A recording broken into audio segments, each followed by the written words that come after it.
Bon samedi, j'espère que vous allez bien, j'espère que vous avez eu une belle semaine.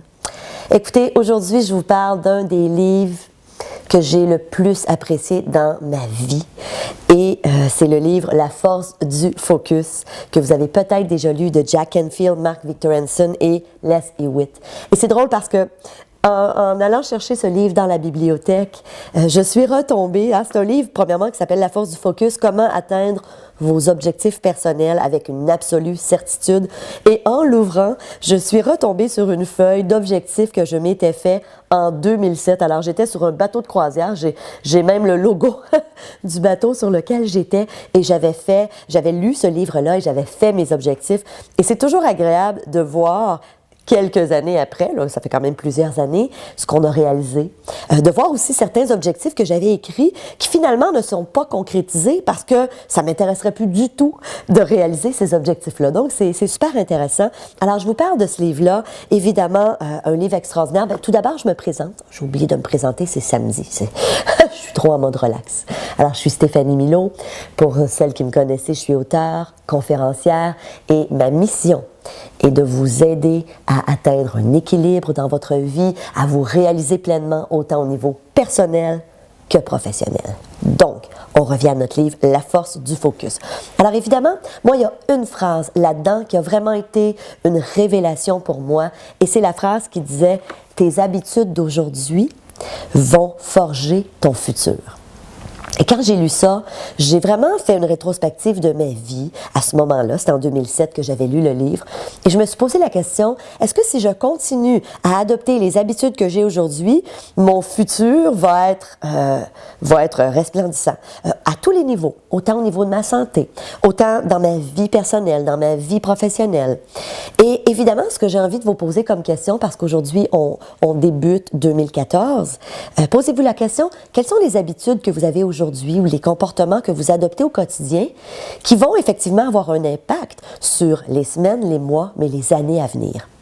Et je trouve que le début d'année, c'est souvent un bon moment. Je ne sais pas si vous êtes comme moi, mais c'est un bon moment pour revoir qu'est-ce qu'on a fait dans la dernière année et où est-ce qu'on veut aller cette année, pour la nouvelle année. Qu'est-ce qu'on veut? Est-ce qu'il y a des nouvelles habitudes qu'on veut instaurer dans notre vie, des nouveaux comportements? Est-ce qu'il y a des choses qu'on veut arrêter de faire? Donc, je vous pose la question, c'est quoi vos objectifs cette année? C'est quoi vos résolutions? Il y en a qui n'aiment pas ça, appeler ça des résolutions. Alors, vos objectifs, vos rêves, vos buts, est-ce que c'est de perdre du poids, de vous remettre en forme, de partir en affaires, de commencer à faire de la course à pied, d'augmenter votre chiffre d'affaires de 25-30%, d'avoir une promotion, de prendre du temps pour vous, de prendre du temps dans votre vie de couple, de resserrer le lien avec votre partenaire de vie, de rencontrer l'âme sœur. Donc, quel que soit votre objectif, posez-vous la question aujourd'hui.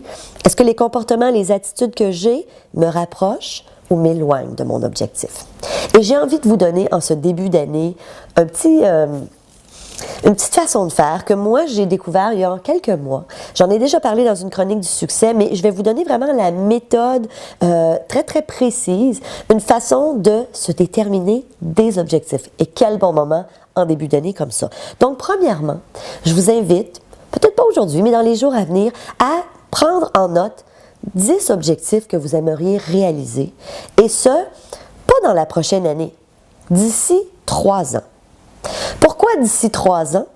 J'ai entendu récemment que lorsqu'on se fixe des objectifs pour l'année à venir, c'est très bon, mais la réalité, c'est que souvent, lorsqu'on arrive au 10e ou au 11e mois et qu'on réalise que sur notre liste, il y a des objectifs qu'on est très loin d'avoir atteints, souvent, ça nous démotive. Alors que lorsqu'on met ça sur une plage horaire de 3 ans, on augmente nos chances. Évidemment, on va se fixer des objectifs qui sont peut-être un peu plus ambitieux, mais on augmente nos chances aussi parce qu'on a beaucoup plus de temps d'atteindre nos objectifs. Donc ça, c'est la première raison. Alors, vous allez en noter 10. Ensuite, vous allez vous mettre une note 16 jours plus tard de refaire exactement le même exercice. Donc, vous allez prendre une autre feuille sur laquelle vous allez noter 10 objectifs. Mais, super important, ne pas regarder ce que vous avez noté la première fois. Donc, jour 1, qui peut être demain ou après-demain, je note 10 objectifs. 7 jours plus tard, j'en renote 10 à nouveau, sans avoir regardé ce que j'avais écrit. 7 jours plus tard, donc on est rendu au jour 14, je reprends une feuille et je note encore 10 objectifs qui me tiennent à cœur. 10 objectifs que j'aimerais avoir atteints d'ici 3 ans, autant personnels que professionnels. Et finalement, dernière fois, jour 21. Donc, jour 21, je reprends une autre feuille et je réécris 10 objectifs. Et à chaque fois, je ne regarde pas ce que j'ai écrit les semaines précédentes. Ce qui nous mène à 21 jours. Donc, en 21 jours, 4 fois, j'aurais pris 5-6 minutes, c'est pas long, pour écrire mes 10 objectifs. Au bout du 21e jour, après avoir rédigé votre liste, ce que vous allez faire, c'est que vous allez sortir vos 4 feuilles, donc les 3 premières feuilles, et vous allez regarder dans les 4 feuilles, quels sont les objectifs qui sont systématiquement revenus. Et là, en m'écoutant, peut-être que vous pensez que ça va être toujours les mêmes, mais vous allez réaliser une chose, moi je l'ai fait, et effectivement, sur les 10 objectifs, au terme des 4 semaines, j'en avais 5 seulement qui revenaient systématiquement à chaque semaine. Vous allez prendre ces objectifs-là. Alors, il peut en avoir 3 dans votre cas, 4, 5, peut-être 6. Ça serait très surprenant que les 10 reviennent à chaque semaine, si vous avez bien fait l'exercice. Alors, vous allez prendre ceux qui sont revenus à toutes les semaines et vous allez les noter sur une feuille. Ensuite, vous allez les mettre en ordre de priorité. Si je te disais, j'ai une baguette magique et il y en a juste un que tu peux réaliser d'ici 3 ans, c'est lequel qui est le plus important? Ensuite, le deuxième, le troisième, donc en fonction du nombre que vous avez. Et par la suite, en fonction de ce que vous aurez écrit et des priorités que vous aurez mis, vous allez en choisir un objectif, qui est peut-être même pas là-dedans, mais ce qu'on appelle un objectif ultime. L'objectif ultime, c'est un objectif qui souvent, lorsqu'il est réalisé, va contribuer à la réalisation des autres objectifs. Je vous donne un exemple. La personne qui, dans chacune de ces 4 semaines, a écrit, exemple, « Je veux vraiment retrouver la forme physique ». Mettons que c'est ça, c'est un objectif qui est revenu de façon récurrente. Alors cet objectif-là, c'est retrouvé à la fin des 4 semaines dans votre feuille des objectifs importants. Mais cet objectif-là, peut-être que celui-là, s'il est réalisé, si vraiment vous investissez du temps dans votre santé à faire du sport, à mieux vous alimenter, à vous organiser pour avoir une belle hygiène de sommeil. Donc, évidemment, il y aura des stratégies que vous allez mettre en place pour atteindre votre objectif. Peut-être que cet objectif-là va contribuer à, par ricochet, faire en sorte que vous allez en atteindre d'autres. Un exemple. Peut-être que vous avez mis aussi, je voudrais perdre une dizaine de livres. Mais veux pas, si tu atteins l'objectif d'être en super forme, est-ce qu'on est d'accord que, par ricochet, vous allez fort probablement contribuer à perdre aussi du poids? Si, exemple, vous avez mis « je veux être capable de... j'ai un projet, je veux investir du temps professionnellement dans un nouveau projet, mais ça me prend beaucoup d'énergie. » Mais est-ce que vous êtes d'accord que si, exemple, j'ai investi beaucoup de temps dans ma remise en forme, par ricochet, ça va m'aider aussi à atteindre mon autre objectif qui est de dire « je veux avoir cette vitalité, cette énergie pour mettre en place ce projet d'affaires, par exemple. » Donc, vous allez choisir ce que j'appelle votre but ultime, qui est peut-être même pas dans votre liste de 4-5 objectifs, mais qui va contribuer, ce but-là, à faire en sorte de vous aider à réaliser les autres buts.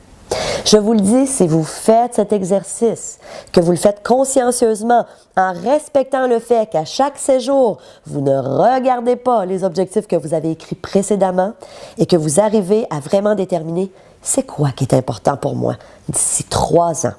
Et ensuite, à mettre votre focus. La force du focus, c'est exactement ce que les auteurs nous disent. Mets ton focus. Plus on focus dans la vie, plus on augmente nos chances d'atteindre nos objectifs. Alors, évidemment, je vous invite à faire l'exercice. Je vous invite à mettre la main sur ce livre extraordinaire. Je vous le dis, pour moi, ça a été transformationnel.